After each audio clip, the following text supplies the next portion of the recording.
ब्राह्मण भारतीय जनता पार्टी को वोट नहीं देते वो गद्दार हैं क्या? जयचंद की औलाद है क्या? मुसलमान की औलाद है क्या? जो पिछड़े समाज के लोग भारतीय जनता पार्टी को वोट नहीं देते वो गद्दार हैं क्या? जो क्षत्रिय भारतीय जनता पार्टी को वोट नहीं देते वो मुसलमान की औलाद है, वो जयचंद की औलाद है, वो गद्दार है क्या? जो वैश्य बीजेपी को वोट नहीं देते वो गद्दार हैं, जयचंद की औलाद है, मुसलमान की औलाद है क्या? मैं पूछना चाहता हूं मोदी जी आपसे, मैं पूछना चाहता हूं गद्दार कौन है? क्या बच्चों को, हमारे बच्चों को नमक रोटी खिलाने वाले वो गद्दार नहीं है? देश की 6.5 लाख करोड़ की संपत्ति बेचने वालों को क्या कहा जाता है? आप बताइए मुझे। तो इसलिए मैंने ये चुनाव आयोग को शिकायत की है कि इसका संज्ञान लें और ऐसे व्यक्ति को चुनाव लड़ने से प्रतिबंधित करें और आदरणीय नरेंद्र मोदी जी से, आदरणीय जेपी नड्डा जी से और आदरणीय मुख्यमंत्री आदित्यनाथ जी से इसका स्पष्टीकरण मांगे। ऐसे व्यक्ति को उन्होंने टिकट क्यों दिया और अब तक उन पे कार्रवाई क्यों नहीं की? भी पत्रकार बंधुओं को नमस्कार। आज मैं अपने घर पर सुल्तानपुर में हूं और कल रात से एक बयान सुनकर पीड़ित हूं, दुखी हूं। देश के करोड़ों हिंदुओं को भारतीय जनता पार्टी का विधायक खुलेआम गाली दे रहा है, जयचंद की औलाद कह रहा है। देश के करोड़ों हिंदुओं को गद्दार कह रहा है। देश के करोड़ों हिंदुओं को हराम और आगे का शब्द मैं बोल नहीं सकता, आपके चैनल पर ऐसी भाषा से प्रयोग कर रहा है। जयचंद की औलाद कह रहा है, मुसलमान की औलाद कह रहा है। मैं पूछना चाहता हूं भारतीय जनता पार्टी के लोगों से, मैं पूछना चाहता हूं आदरणीय नरेंद्र मोदी जी से, योगी आदित्यनाथ जी से, जेपी नड्डा जी से, क्या जो दलित समाज के लोग भारतीय जनता पार्टी को वोट नहीं देते वो गद्दार है क्या? जो पिछड़े समाज के लोग भारतीय जनता पार्टी को वोट नहीं देते वो गद्दार है क्या? जो ब्राह्मण भारतीय जनता पार्टी को वोट नहीं देते वो गद्दार है क्या? जयचंद की औलाद है क्या? मुसलमान की औलाद है क्या? जो क्षत्रिय भारतीय जनता पार्टी को वोट नहीं देते वो मुसलमान की औलाद है, वो जयचंद की औलाद है, वो गद्दार है क्या?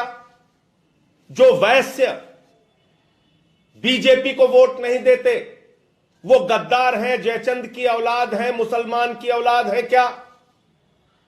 मैं पूछना चाहता हूं मोदी जी आपसे, मैं पूछना चाहता हूं आदित्यनाथ जी आपसे, मैं पूछना चाहता हूं जेपी नड्डा जी आपसे, आपका ये विधायक इस प्रकार के बयान दे रहा है और अब तक आप खामोश हैं करोड़ों हिंदुओं के अपमान पर। देश के करोड़ों हिंदुओं को गाली दी जा रही है और आप सारे लोग खामोश हैं। ऐसे कैसे हो सकता है? अगर हमने बीजेपी को वोट नहीं दिया तो हम अपने मां बाप की नाजायज औलाद हो गए।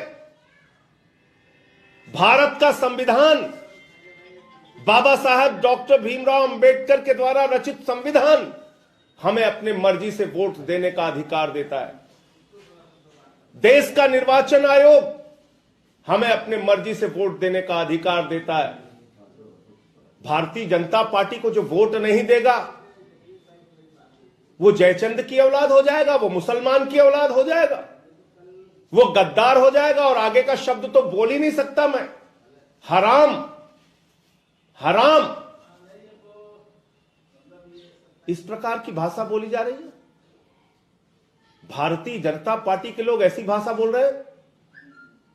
मैं भारत के निर्वाचन आयोग से हाथ जोड़कर प्रार्थना करना चाहता हूं, आपने उत्तर प्रदेश के मतदाताओं को स्वतंत्र निष्पक्ष चुनाव कराने का भरोसा दिया है और स्वतंत्र और निष्पक्ष चुनाव का मतलब है कि कोई भी मतदाता अपनी मर्जी से किसी भी पार्टी को वोट दे सकता है। बड़ी संख्या में ऐसे लोग हैं जो भारतीय जनता पार्टी के खिलाफ वोट देते हैं, और वो हिंदू हैं, दलित समुदाय से आते हैं, पिछड़े समुदाय से आते हैं, ब्राह्मण समुदाय से आते हैं, क्षत्रिय समुदाय से आते हैं, वैश्य समुदाय से आते हैं, सवर्ण वर्ग से आते हैं। वो सब गद्दार हैं, वो मुसलमान की औलाद है, वो जयचंद की औलाद है। क्या इस प्रकार की भाषा बोली जाएगी? मैं कहना चाहता हूं आदित्यनाथ जी, गद्दार वो लोग होते हैं जो बच्चों को नमक रोटी खिलाने का काम करते हैं। सरकारी स्कूलों में नमक रोटी खिलाने वाले गद्दार होते हैं, अस्पताल का पैसा खाने वाले गद्दार होते हैं, देश की संपत्ति बेचने वाले गद्दार होते हैं। वो लोग गद्दार होते हैं जो कोरोना की महामारी में भ्रष्टाचार करते हैं। वो लोग गद्दार होते हैं, वो जयचंद की औलाद होते हैं जो प्रभु श्री राम के मंदिर के निर्माण में चंदा चोरी करने का काम करते हैं। इसलिए मैंने भारत के मुख्य चुनाव आयुक्त को यह पत्र लिखा है और देश के करोड़ों हिंदुओं को गाली दिए जाने के खिलाफ मोदी जी, जेपी नड्डा जी और आदित्यनाथ जी से स्पष्टीकरण मांगा जाए। भारतीय जनता पार्टी के उस विधायक राघवेंद्र सिंह को चुनाव लड़ने से प्रतिबंधित किया जाए, इसको लेकर मैंने ये पत्र लिखा है। और मैं पूछना चाहता हूं फिर से एक बार देश के प्रधानमंत्री आदरणीय नरेंद्र मोदी जी से, उत्तर प्रदेश के मुख्यमंत्री आदरणीय आदित्यनाथ जी से कि आप कृपा करके बताइए, क्या करोड़ों हिंदुओं को इस प्रकार गाली देने की छूट आपने दी है? आप बताइए कृपा करके, मैं निवेदन कर रहा हूं आपसे, आप बताइए, क्या जो बीजेपी को वोट नहीं देगा वो गद्दार है क्या? वो जयचंद की औलाद है क्या? वो मुसलमान की औलाद है क्या?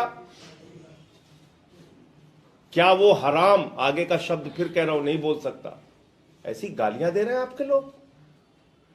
देश के करोड़ों हिंदुओं का अपमान कर रहे हैं। अरे हम अपने मां बाप की औलाद हैं और हम भारतीय जनता पार्टी को वोट नहीं देते। एक नहीं, 1000 बार इस बात को कह रहा हूं।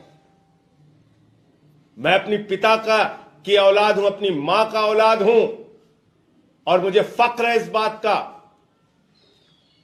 कि मैं अपनी मां बाप की औलाद हूं, लेकिन भारतीय जनता पार्टी को वोट नहीं देता। ऐसे बहुत सारे क्षत्रिय हैं, ब्राह्मण हैं। वो खुशी दुबे की मां, अगर वो बीजेपी को वोट नहीं दे रही है तो वो गद्दार है। वो प्रभात मिश्रा जिसका फर्जी इनकाउंटर आपकी सरकार ने करा दिया, उनके घर के लोग अगर बीजेपी को वोट नहीं दे रहे हैं तो वो गद्दार है।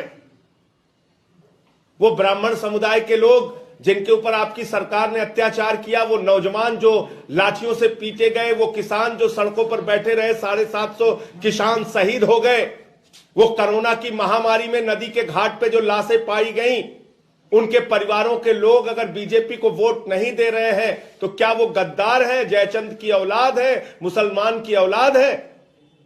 मैं पूछना चाहता हूं आदित्यनाथ जी से और मोदी जी से, और उत्तर प्रदेश के सभी हिंदू मतदाताओं से यह अपील करना चाहता हूं, इस गाली को, इस अपमान को अपने वोट की ताकत से जवाब देने का काम कीजिएगा। मुझे सिर्फ इतनी बात कहनी थी। आपका प्रश्न?